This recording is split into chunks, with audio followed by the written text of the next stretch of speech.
ચાલો આજે આપણે ભારતની સૌથી મોટી ફિલ્મ ફ્રેન્ચાઇઝીમાંથી એકની એનિમેટેડ દુનિયામાં જઈએ.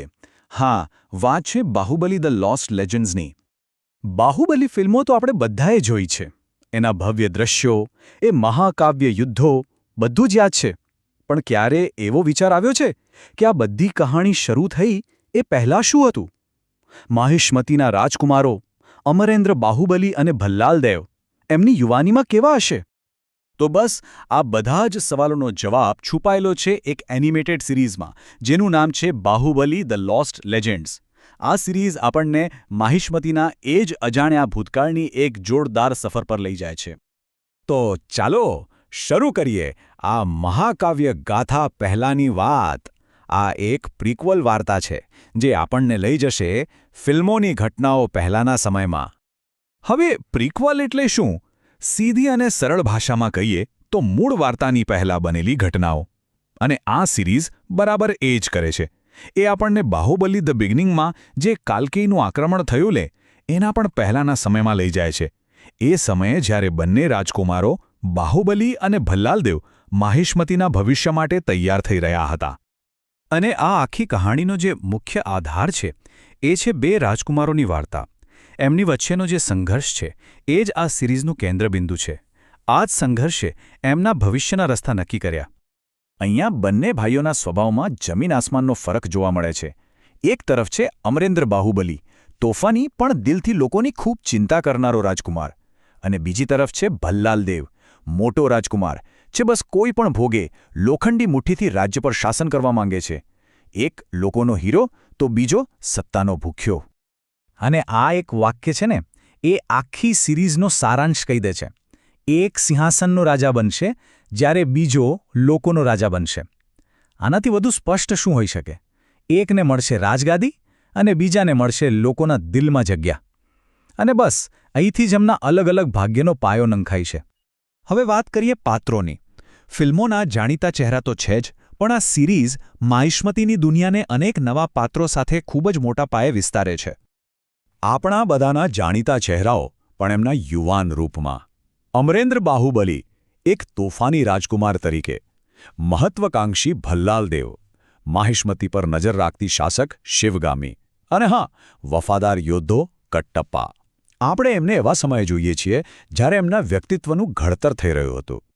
પણ સાચું કહું તો આ તો માત્ર શરૂઆત છે.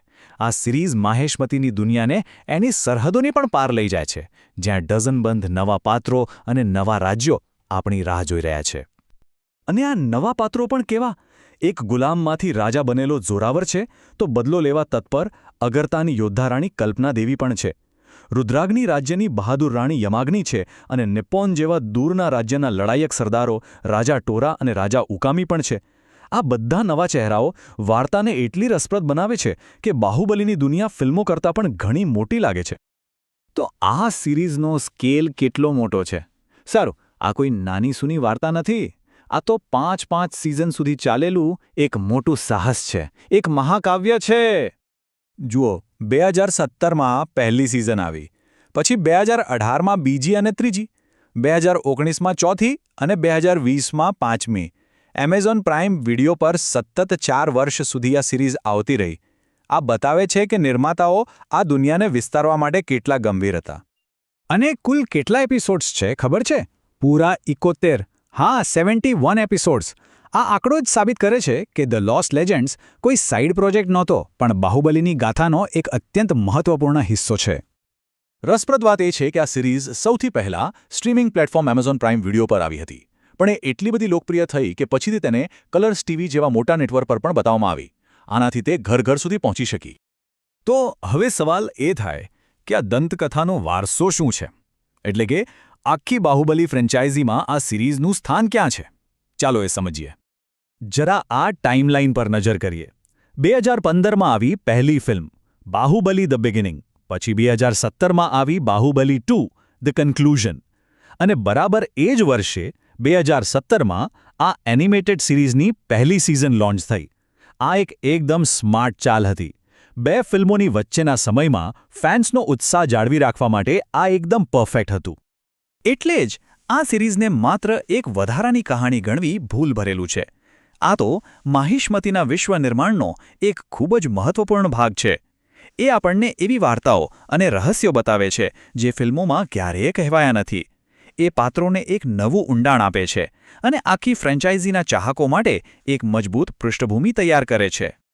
તો 71 એપિસોડમાં માહિષ્મતીના ભૂતકાળને આટલો નજીકથી જોયા પછી એક સવાલ મનમાં જરૂર આવે છે કે આ મહાન રાજ્યની એવી બીજી કેટલીય દંતકથાઓ હશે જે હજી પણ ક્યાંક સમયના પડદા પાછળ છુપાયેલી હશે.